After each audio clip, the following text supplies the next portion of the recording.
रोटू क्या राज एक काल्पनिक फिल्म है जो मैंने यहाँ बनाई है, इसलिए मैं आपको एक काल्पनिक कहानी बता सकता हूँ। कहानी की शुरुआत। रोतू एक छोटा सा गांव है जो अपनी रहस्यमयी घटनाओं के लिए प्रसिद्ध है। गांव में लोग अजीब अजीब कहानियां सुनाते हैं कि रात में कुछ अजीब चीजें होती हैं। गांव के पास ही एक पुराना महल है जिसे लोग रोतू का महल कहते हैं कि उस महल में किसी राक्षस की आत्मा का वास है जो रात होते ही जाग उठती है। मुख्य पात्र ***1 विवेक, एक युवा पत्रकार जो अपने करियर में एक बड़ा ब्रेक ढूंढ रहा है। 2 सोनाली, विवेक की गर्लफ्रेंड और एक फोटोग्राफर। 3 पुरोहित जी, गांव के मंदिर के पुजारी जो महल के रहस्यों के बारे में जानते हैं। 4 राक्षस, एक पुरानी आत्मा जो महल में बंद है। कहानी का मध्य।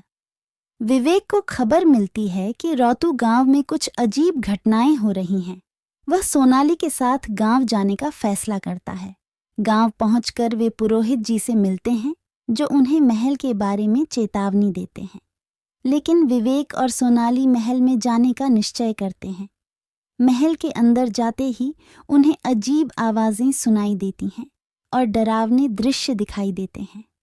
एक रात जब वे महल के तहखाने में पहुंचते हैं तो उन्हें एक पुरानी किताब मिलती है जिसमें राक्षस के बारे में पूरी कहानी लिखी होती है। राक्षस का रहस्य।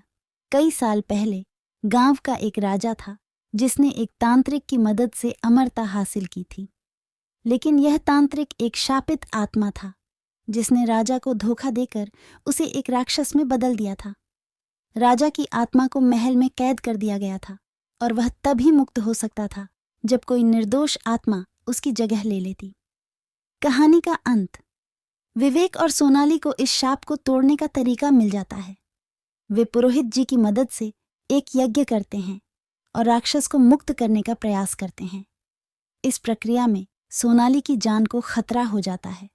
अंत में विवेक अपनी जान की बाजी लगाकर राक्षस को महल से मुक्त कर देता है और गांव को उस डरावनी छाया से बचा लेता है।